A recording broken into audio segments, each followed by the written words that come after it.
A dead mosquito identifies a car thief. Stick around until the end for this bizarre story.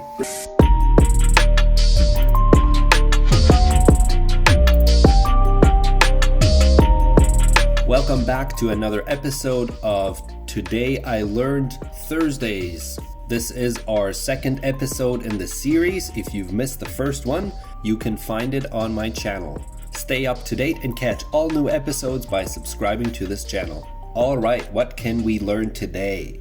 First post of today. Today I learned that Breaking Bad character Mike Ehrmantraut was created because Bob Odenkirk, known as Saul Goodman, was unavailable for one of the episodes of Breaking Bad as he had to shoot for How I Met Your Mother. If you're familiar with the series Breaking Bad, I'm sure you would agree that the character Mike is certainly a great addition to the show. But let's dive in and see what some of the comments say about this post. Someone asks, didn't Jesse have a similar story? I recall hearing the initial plan was to kill his character off early on. If that's the case, that would really suck because Jesse is an amazing character, and I think through the show it actually launched his career higher as well. Whoever here watched Breaking Bad, if you've also watched the series Better Call Saul, you will know that the character Mike plays a big role in that series as well. This is an interesting fact. I don't want to spend too much time on it just for the fact because some people may not have seen the series and none of this will make any sense. But there's some interesting comments in here. If you want to scroll through those, I'll leave a link in the description and you can check it out yourself. Just another interesting fact I did not know and was surprised to find out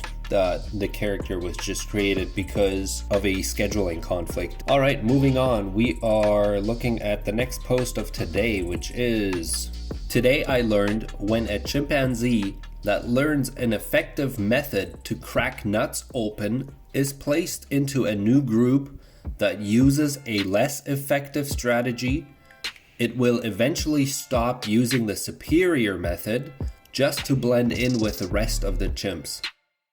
First comment says the proto model for every office in the entire world. Basically, you go in and adapt to your surrounding or adapt to the people around you. Whatever they do, you do.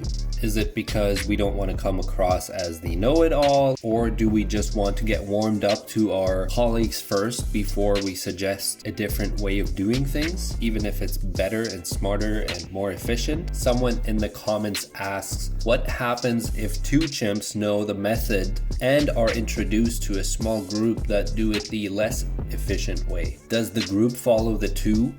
Do the two continue using the better method, or do they begin to follow the group? It's an interesting thought. There's a lot of interesting experiments that are done with monkeys or chimpanzees to see how they behave in certain situations. It's very interesting to watch.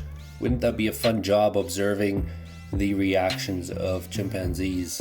If you enjoy the study of psychology, I guess that would be a thing for you.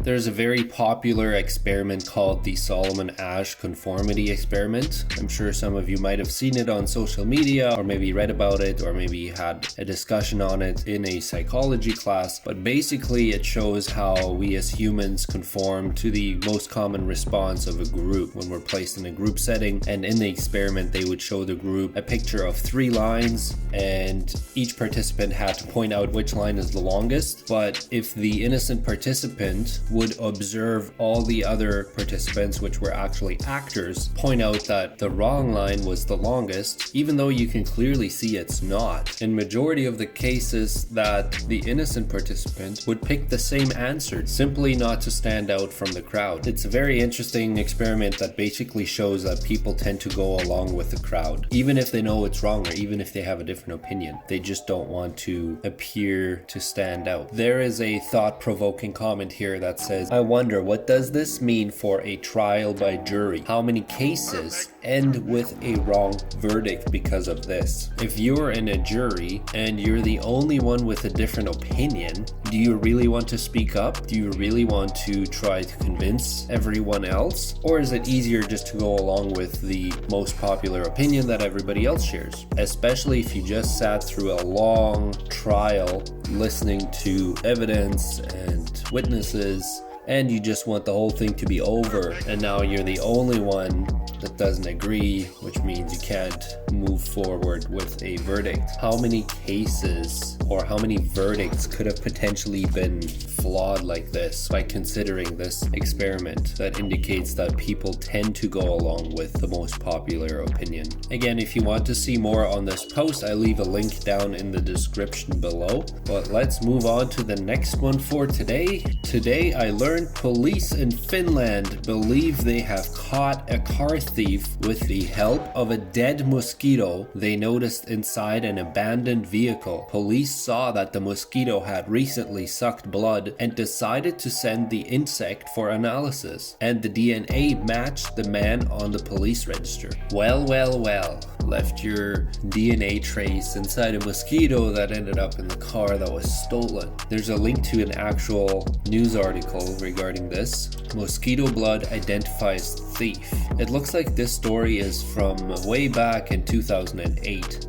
Now in the story it says the suspect denies stealing the car and says he was just hitchhiking a lift with a man. The police inspector in charge of the case said it was the first time Finnish police had used an insect to solve a crime. Well, hold on, I don't think they solved the crime quite yet. They basically just linked the mosquito blood to a person on the police register. There's no proof that he actually stole the vehicle. There's just proof that the mosquito had at one point bitten him and then ended up in that car. It also says a prosecutor must now decide if the sample is strong enough for charges to be pressed. Exactly. So is the evidence strong enough? Let's see what some of the commenters say. First comment here, circumstantial. My client was bitten by numerous mosquitoes that evening and one could have flown into the car. Good lead, but bad evidence. Exactly my thoughts. It's a good lead. Maybe it allows them to further investigate the case and get somewhere with it, but it does not ultimately prove that this person stole the car. DNA evidence is circumstantial, but it's a lead. You get person of interest and start to investigate him.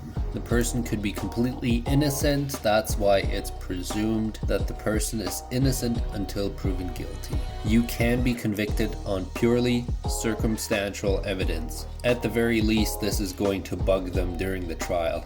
Oh yeah. Well, I guess if they can prove it beyond a reasonable doubt, there might be a case here. But nonetheless, interesting fact. So there you have it, folks. Today I learned with these 3 posts we had today. We are wrapping up this episode. Stay tuned for our next episode coming up. And if you subscribe to this channel and leave a comment down below, I will personally respond to your comment. And I'll see you in the next video.